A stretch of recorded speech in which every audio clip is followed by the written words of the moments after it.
A fines de junio pasado, la Cámara de Diputados aprobó expedir la nueva Ley de Telecomunicaciones y Radiodifusión. Es una iniciativa, evidentemente, de la presidenta Claudia Sheinbaum, la cual establece la expansión de cobertura de Internet en zonas prioritarias como las rurales, el fortalecimiento del acceso a Internet en general, el reconocimiento de los pueblos indígenas y afroamericanos, la incorporación, y un mayor apoyo a medios comunitarios y sin fines de lucro. Desde la oposición también han surgido muchos cuestionamientos sobre la privacidad y el excesivo control que podría tener el Estado en la aplicación cotidiana de esta reglamentación nueva. Pero para esclarecer, para entender mejor de qué se trata esta ley y qué plantea o qué nuevos paradigmas está planteando, yo agradezco la presencia de Adriana Solórzano, directora de Producción y Planeación de Radio Educación, así como de Azucena Pimentel Mendoza, presidenta de la Red México, donde estamos muchos órganos públicos, muchos sistemas públicos agremiados. Ella es también directora de Prende MX. Bienvenidas para iniciar esta conversación, pero les invito a ver una cápsula introductoria para ponernos un poco, digamos, sobre un piso más parejo de qué se trata esta ley. Recientemente se aprobó una nueva ley en materia de telecomunicaciones y radiodifusión, impulsada por el gobierno de Claudia Sheinbaum y respaldada en el Congreso por la mayoría oficialista, con apoyo adicional de Movimiento Ciudadano. La nueva ley tiene como objetivo general modernizar el marco legal vigente para adaptarlo a los avances tecnológicos y ampliar el acceso digital, atendiendo temas pendientes en conectividad y derechos de usuarios, y resolviendo algunas lagunas legales como la difusión en la televisión mexicana de contenidos políticos o propagandísticos contra México por parte de gobiernos extranjeros. Esto en respuesta a un anuncio del gobierno de Estados Unidos contra la migración.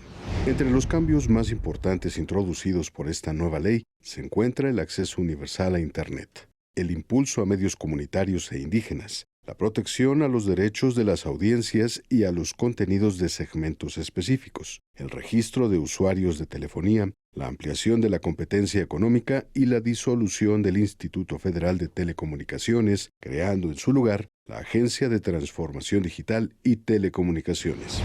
Si bien la reforma es celebrada como un avance histórico hacia la inclusión digital, algunos legisladores de oposición, expertos en derechos digitales, periodistas y ONGs han manifestado algunos cuestionamientos a esta ley, considerando que sus artículos podrían prestarse a abusos de poder, retrocesos democráticos o violaciones a derechos humanos. Adriana, de bote pronto, tu valoración general de esta nueva ley. ¿Qué opinión te merece?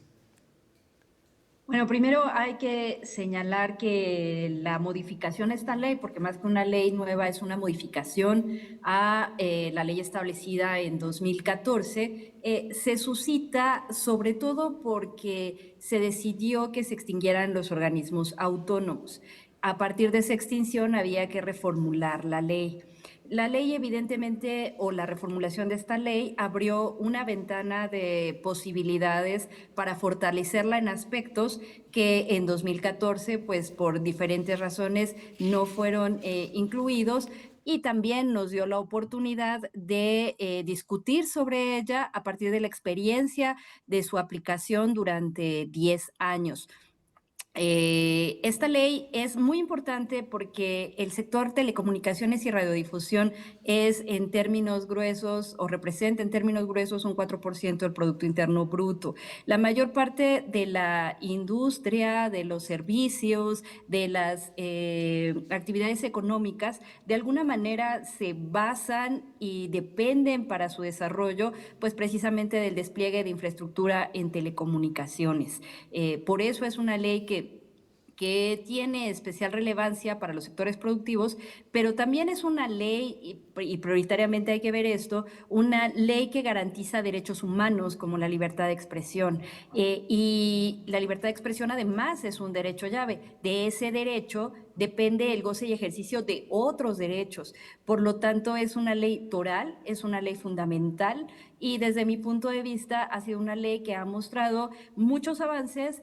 Por supuesto, también tengo ideas sobre algunas cosas que pues pueden representar ciertos retrocesos o cuando menos tienen áreas de oportunidad que merece que las meditemos, pero sin duda es una ley que debemos conocer y que era importantísimo que fuera debatida como lo fue. Por supuesto, y es el objetivo de este programa, conocer, introducirnos, estimular entre la audiencia el que podamos entender mejor estos cambios. Azucena, y te pido una disculpa porque casi llamamos acá a los bomberos, en lugar de decir aprende, dije prende. No, perdón, es aprende MX, discúlpame. El diálogo con los medios públicos no aparecen en la ley, o como si no existieran. Y en una ley de comunicaciones, pues hubo diálogo, no hubo diálogo, ¿por qué desaparecimos? ¿Por qué somos invisibilizados? O nos incorporamos en el apartado de los medios comunitarios, que pareciera ser que hay mucho apoyo.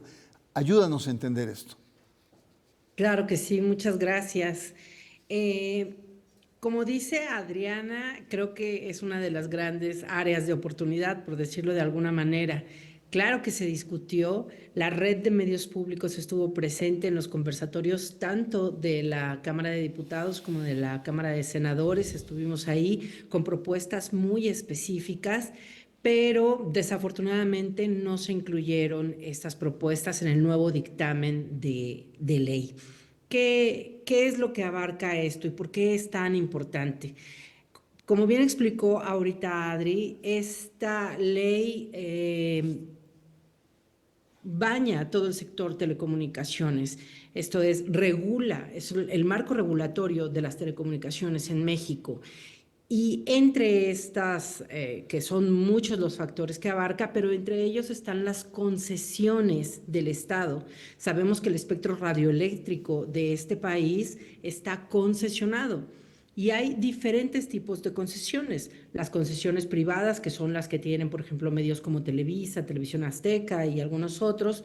Las concesiones públicas, que son justamente a las que te estás refiriendo, los medios públicos como el Sistema Mexiquense, como Radio Educación, como la televisión educativa que se aprende, y las concesiones comunitarias, concesiones sociales, que son aún más, quizás más pequeñas. Hablamos de las radios comunitarias, hablamos de algunas radios universitarias, por ejemplo, y estas sí fueron beneficiadas porque se les va a permitir ahora patrocinios, por ejemplo, pero a pesar de haber hecho algunas propuestas nosotros, sobre todo en términos de financiamiento para los medios públicos, que es necesarísimo, con los que nosotros contribuimos justamente a asegurar el derecho a la educación, a la cultura, a la comunicación, desafortunadamente no se incluyeron en este nuevo dictamen.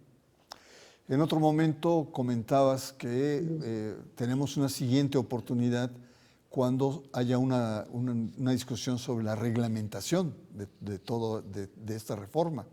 Yo creo que ahí es donde tenemos que ejercer presión los medios públicos pues, para entrar en el ajo, porque pues, realmente como entes invisibles, la verdad, poco podemos aspirar, por así decirlo.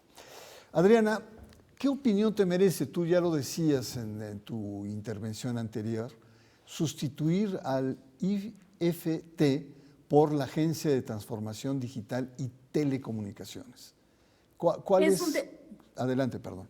Sí, es un tema controvertido, desde mi punto de vista el más controvertido, porque el Instituto Federal de Telecomunicaciones es era un órgano regulador de vanguardia, claro, desde la perspectiva de la competencia económica.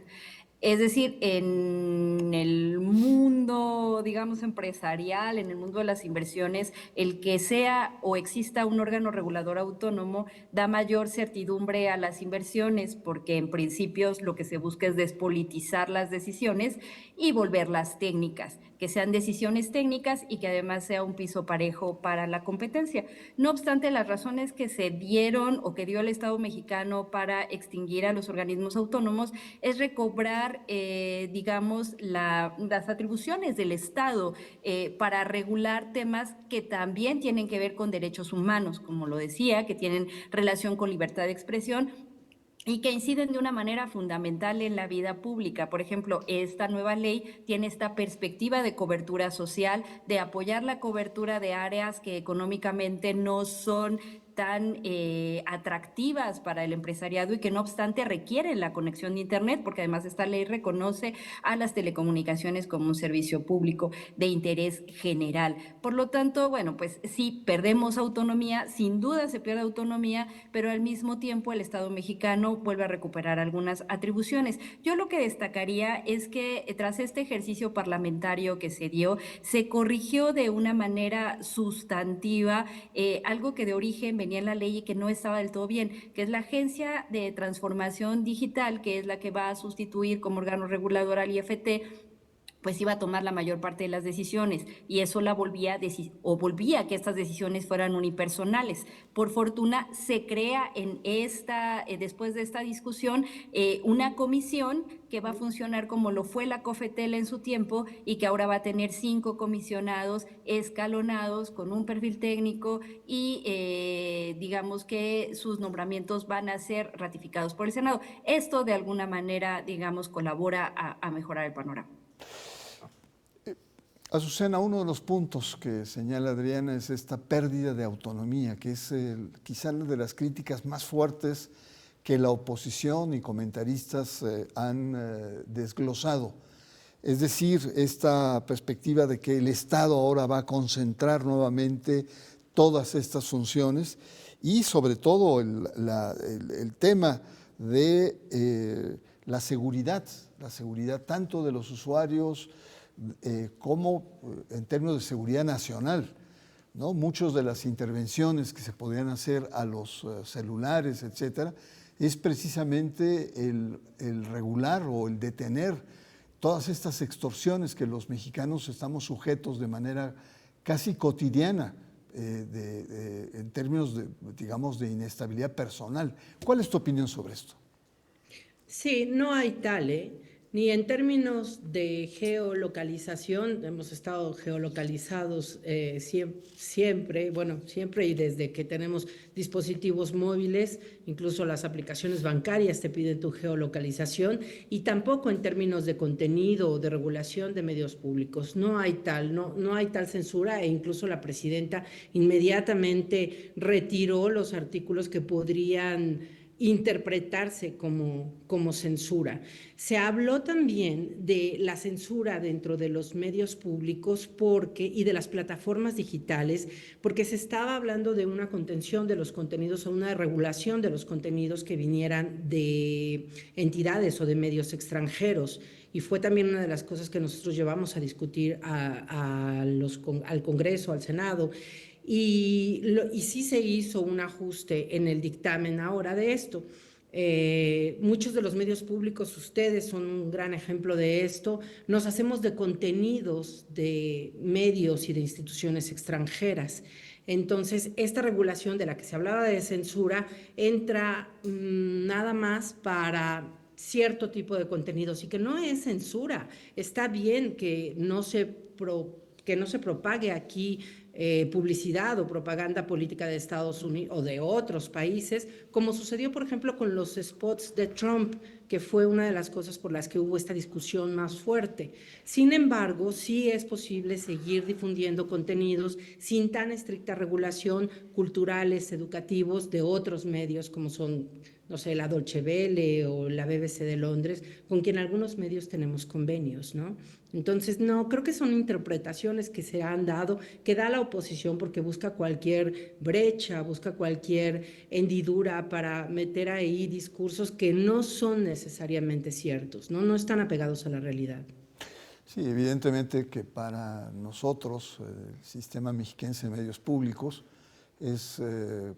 tenemos, por ejemplo, un convenio con Deutsche Welle donde tenemos un noticiero europeo o cuestiones de esparcimiento o de turismo, de lugares interesantes en Europa, que no es lo mismo a el pautado que se hizo sobre la postura de Estados Unidos ante la migración. Incluso fue un segmento o fue realmente muy agresivo, diciendo, si entran, los vamos a sacar. Y eso definitivamente es negativo. Pues vamos a hacer una pausa. Regresamos, estamos conversando con Adriana Solórzano, directora general de Radio Educación. Perdón, no es directora de producción de Radio Educación, y Azucena Pimentel, presidenta de Red de Radiodifusoras y Televisoras Educativas y Culturales de México. Nuestro tema es la nueva ley de telecomunicaciones y radiodifusión. Enseguida regresamos.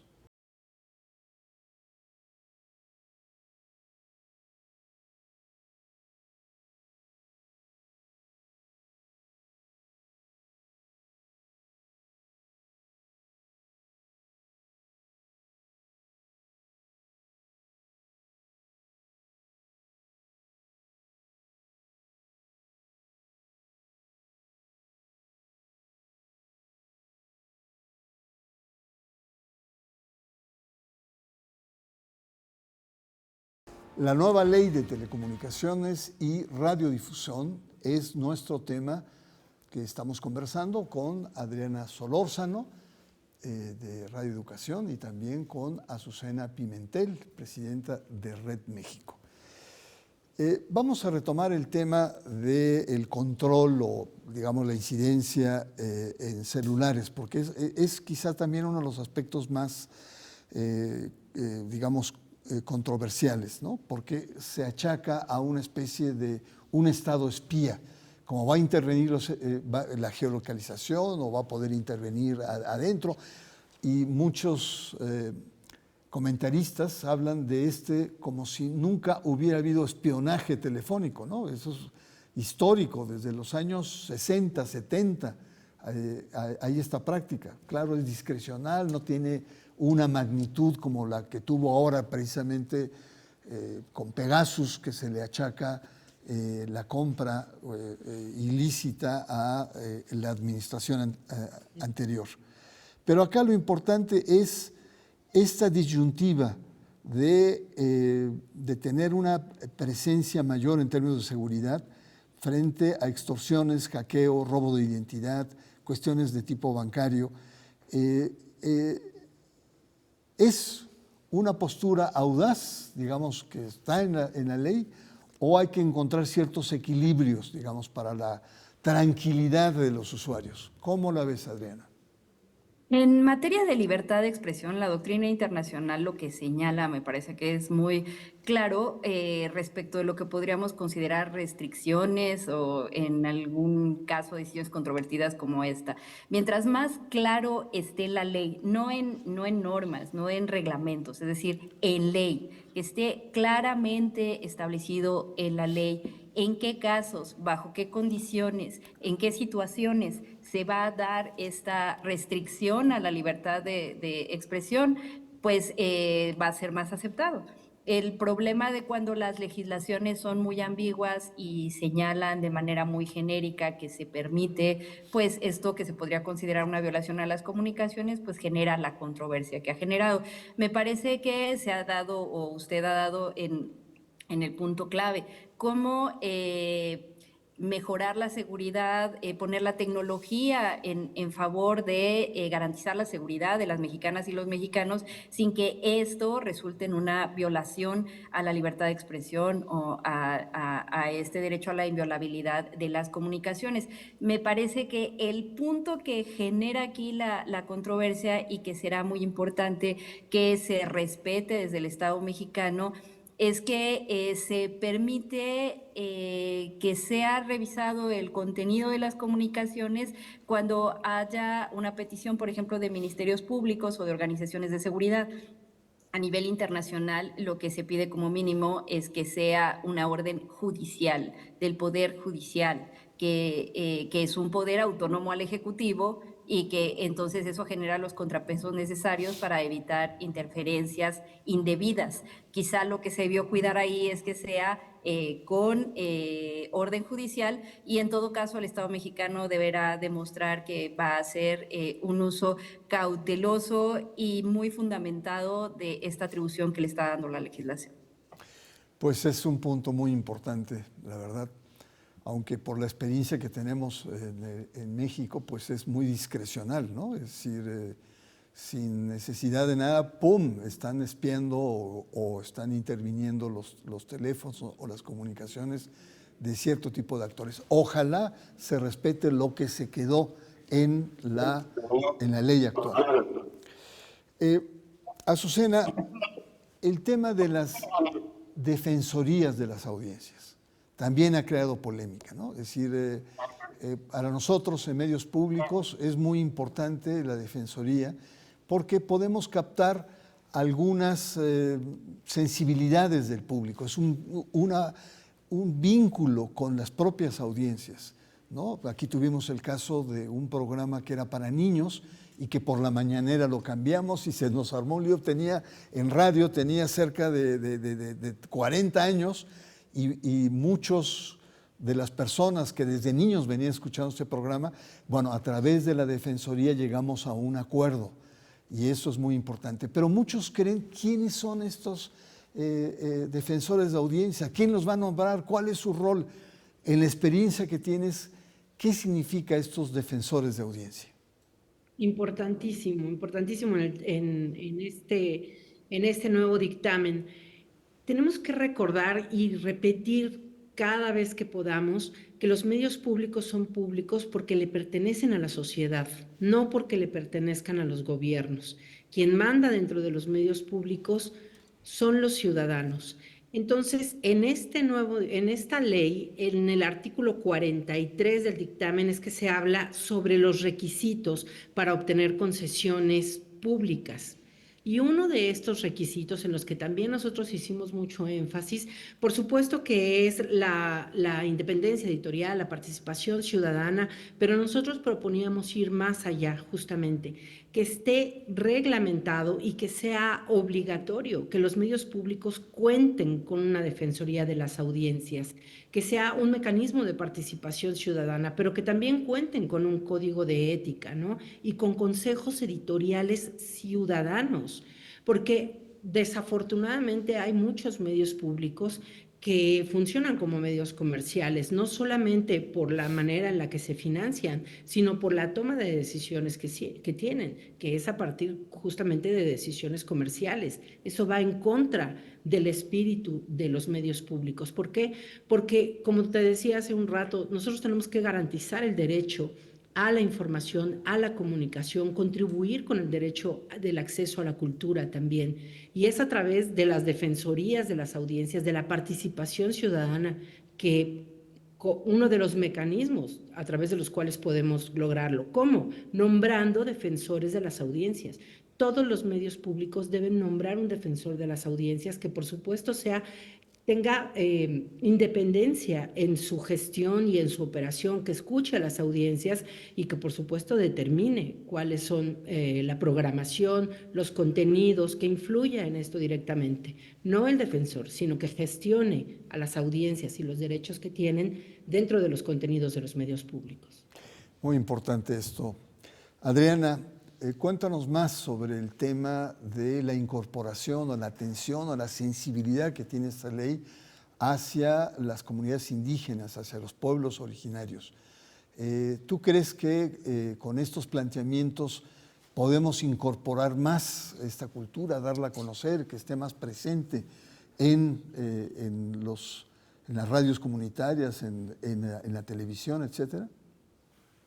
A mí me parece que la ley mostró avances sustantivos en este ámbito. Por supuesto, tenemos una deuda tan grande con nuestros pueblos indígenas y venimos de una historia de tanta injusticia que resarcirlo pues nos va a llevar todavía mucho más tiempo y todavía hay muchas más oportunidades de hacerlo. Pero centrándonos en los avances de la ley, las radios comunitarias ahora van a poder comercializar tiempo aire, si bien solo acotado a comercios locales, a comercios que tengan relación precisamente con la comunidad. Eso va a permitir su sustentabilidad porque difícilmente podían mantener el servicio de radiodifusión si no tenían una manera de poderlo sostener.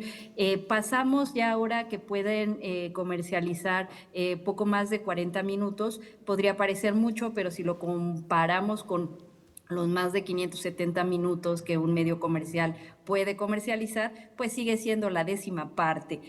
Me parece que de todas maneras esto es un avance sustantivo porque les permite esa sustentabilidad.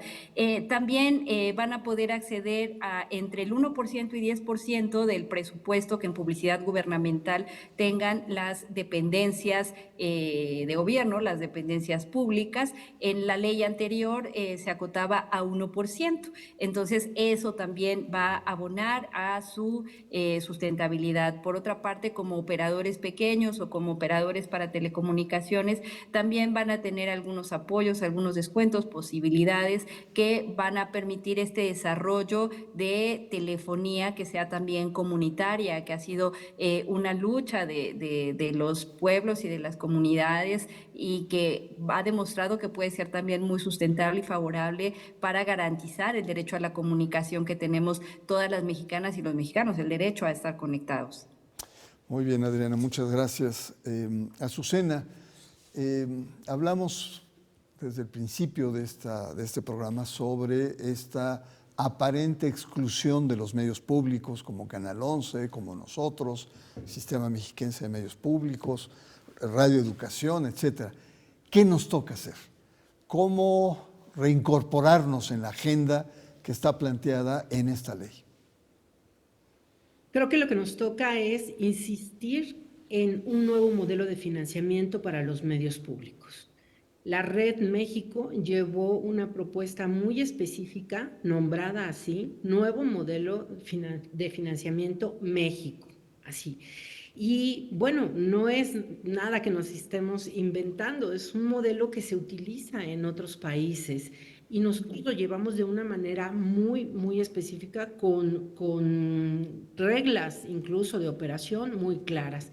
Nosotros proponemos que se cree un fondo de financiamiento para los medios públicos. Existen en México algunos fondos así. Por ejemplo, Eficine es un fondo al que algunas empresas aportan, hacen ahí sus aportaciones fiscales y con el cual se pueden producir películas. Bueno, igualmente nosotros proponemos que se cree un fondo, ya sea con donativos internacionales o con aportaciones fiscales, y que se financien a los medios públicos, empezando por supuesto por quienes más los necesitan. Hay medios públicos que tienen grandes presupuestos, por supuesto que son la muy minoría. La gran mayoría de los medios públicos dependen de lo que les dé su gobierno estatal, o hay algunos que tienen cero presupuesto, así, cero presupuesto. Entonces, proponemos esta creación de un fondo para el financiamiento y también proponemos que haya presupuestos progresivos, que no se le pueda reducir al medio público su presupuesto anual, que no tenga menos que el año anterior, o que tenga la capacidad de recibir donativos internacionales, por ejemplo, que tampoco existe esa. Llevamos reglas muy claras y ¿qué nos toca? Pues nos toca seguir insistiendo en eso, no cejar en ello. A lo mejor podemos meternos el reglamento de operación, pero hay que seguir insistiendo. Las leyes son siempre perfectibles y creemos que todavía viene el momento para los medios públicos. Muy bien, Adriana, muchas gracias. Les invito a que en un minuto en un minuto nos den sus conclusiones. Y ahí me gustaría preguntarle en estas conclusiones sobre los principales retos que vienen en la promulgación de esta ley. Empezamos contigo, Adriana, agradeciendo tu presencia aquí en el hilo negro del Sistema Mexiquense de Medios Públicos. Al contrario, muchas gracias por la invitación.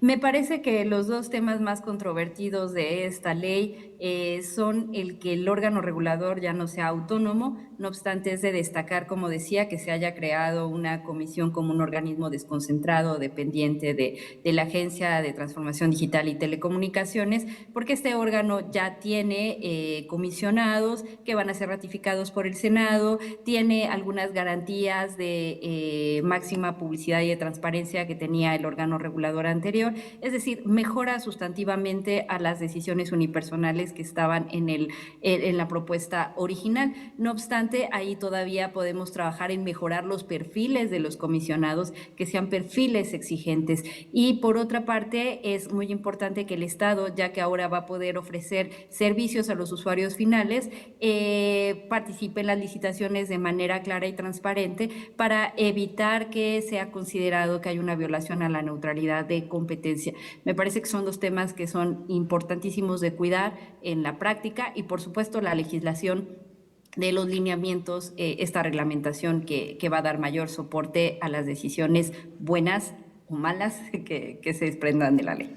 Muchas gracias, Adriana. Azucena, tus apuntes finales y también agradezco tu presencia aquí en el Sistema Mexiquense. Muchas gracias a ti, Bernardo, y gracias a tu audiencia. Nosotros como medios públicos lo que queremos es que esta ley garantice la operación autónoma de los medios públicos y fomente también una gobernanza plural, participativa y transparente. Creemos profundamente en que somos parte de un sistema que garantiza derechos. A mí me gusta mucho ver a los medios públicos como una herramienta para garantizar derechos, el derecho a la información, el derecho a la comunicación. Entonces tenemos que trabajar para fortalecer los medios públicos. Todavía no estamos en ese lugar, todavía no llegamos a un sistema que los fortalezca, que garantice su existencia. Entonces creo que tenemos que seguir dando pasos hacia allá. Si no fue en esta oportunidad, bueno, como decía, tenemos que seguir insistiendo en ello, nos toca. Y si ya estamos dentro de los medios públicos, bueno, pues entonces garantizar a nuestras audiencias no solamente sus derechos, sino también su participación editorial y mantener una autonomía también de los gobiernos. Pues muchas gracias. El tema es complejo. La ley está por, editarse en el diario público, en el diario oficial, y tendremos otras oportunidades porque esto es como una introducción. El tema es complejo, hay muchas aristas y por supuesto vamos a estar muy atentos. Muchísimas gracias y por supuesto le espero la próxima semana. Soy Bernardo Barranco y conduzco este espacio, El Hilo Negro.